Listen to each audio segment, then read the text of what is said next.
Live from downtown Detroit, home of WDIV and Click on Detroit, Local 4 News at 6 starts now.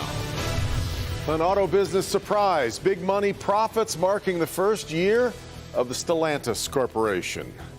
Glad you're with us tonight at 6. When Peugeot and Fiat Chrysler automobiles combine, many worried about what another merger could mean to company profits and auto worker fortunes. 1 year in, things are looking promising, and line workers are soon to receive an unusually large bonus check. Eligible UAW workers will get paid up to $14,670. About 43,000 Stellantis workers are represented by the union. This is the largest profit-sharing amount in 35 years. Local 4's Rod Maloney is live tonight in Auburn Hills. Rod. Yes, Kimberly, Devin, look, we've seen the folks who work in this tower watch new buyers come in, mergers go by, some owners pretty good, others disastrous. They came out of the ashes with Fiat Chrysler, and now they've had Stellantis for 1 year.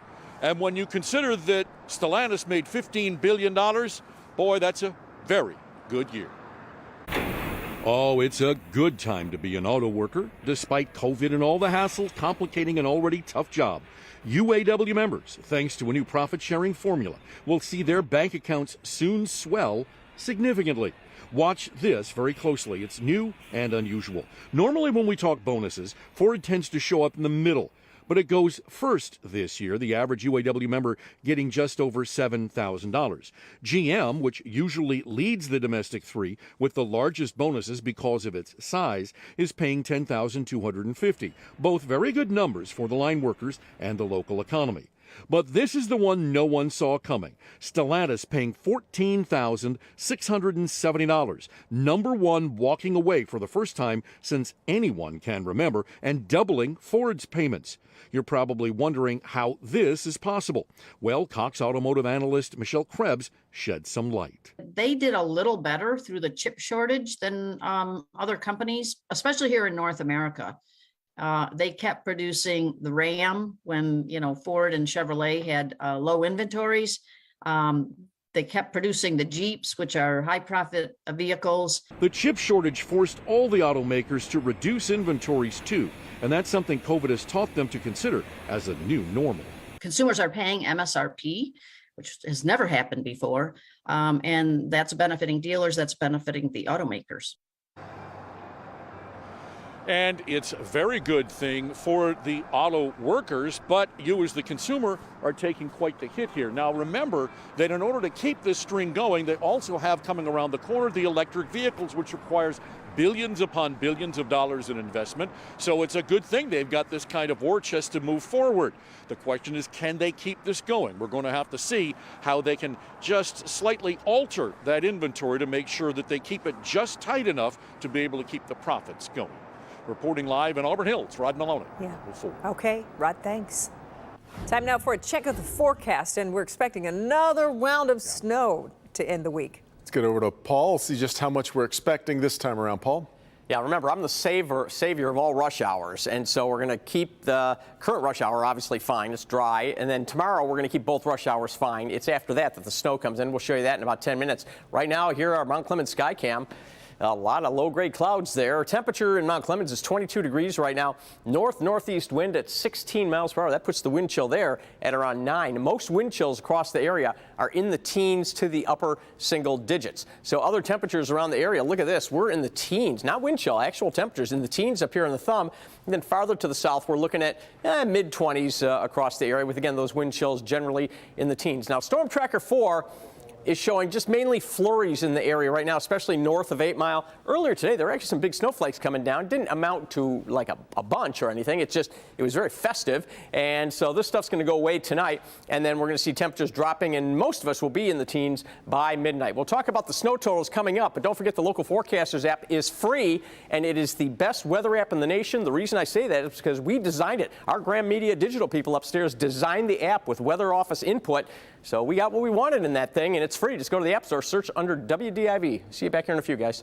Hey, Paul, thank you. Sheriff's deputies arrest a suspected online child predator in Monroe. 33-year-old Christopher Pack faces several charges for allegedly soliciting sex online with a teenage girl. Prosecutors say Pack arranged to meet who he thought was a 14-year-old girl in Frenchtown Township.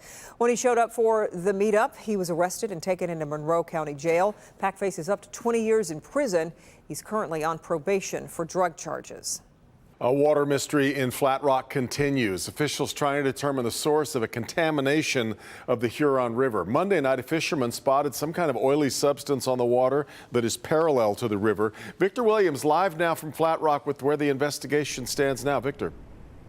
Yes, Devin, this is a leak that is considered to still be very much active. And as this investigation continues, there is still no idea what that is in the water or where it's coming from. It's a complicated issue. We've got a really great team looking at all angles on how to figure out how to get to the source of this. Spokesperson Joe Greenberg says Eagle, the EPA, and the city of Flat Rock are now all putting their heads together to find an answer to the question of what substance may be in a back channel of the Huron River. The Environmental Protection Agency has collected one sample last night, 2 today. Those will go out to be analyzed. Right now, you can call this the investigation and stabilization phase. Here's a look at helicopter footage showing a vacuum truck being used to remove the gasoline scented sheen from the water. Booms are still being used to keep the substance contained to one part of the back channel. We're confident that the sheen hasn't moved back into the Huron River. So far, the biggest obstacle is identifying the source of the leak because of its presumed location. It's really important to get to the bottom of what this is. The true challenge is that it's underwater. At least it appears to be at this point.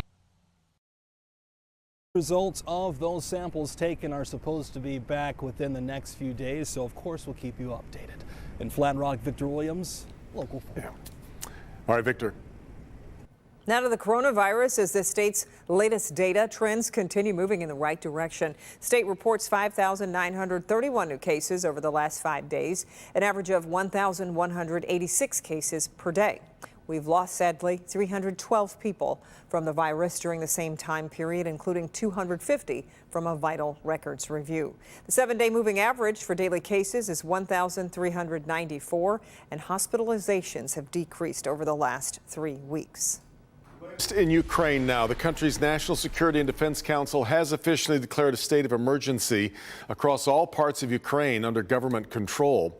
Ukraine is set to call in its National Guard as a senior U.S. defense official says Russia is ready for a large-scale invasion. Biden administration now leveling new sanctions against the company that built a key natural gas pipeline between Russia and Germany.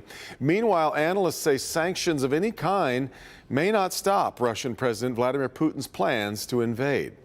Now, as things escalate in Ukraine, many are wondering how the effects are going to be felt on the American economy. Our Paula Totman joins us live with a look at some of the things that could be impacted here at home. Paula. Yeah, hi. Well, let's just start off with this right here, your cell phone. Believe it or not, there are components inside this phone that are made in Ukraine. And if Ukraine is embroiled in a war, or even because of these sanctions, you know how expensive these phones are? Expect them to get a heck of a lot more expensive. It is because we are a global economy that what happens in Ukraine crosses to us in the U.S.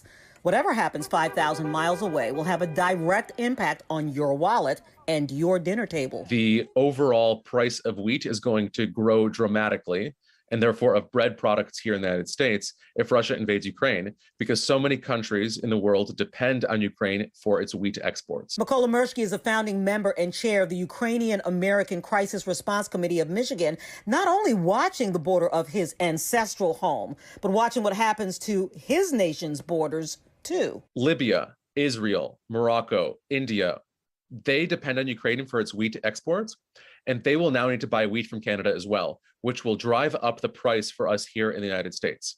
The exact same thing is going to happen with oil, gas, titanium, graphite. All of these things that we need for our economy to function are going to become significantly more expensive just because Ukraine's imports are going to be cut off from the rest of the world. Even when our fates are not directly tied to other nations and their politics, their national politics have a domino effect on the rest of the world, says Professor Peter Trombor, chair of the Department of Political Science at Oakland University. This would likely push Europe into recession.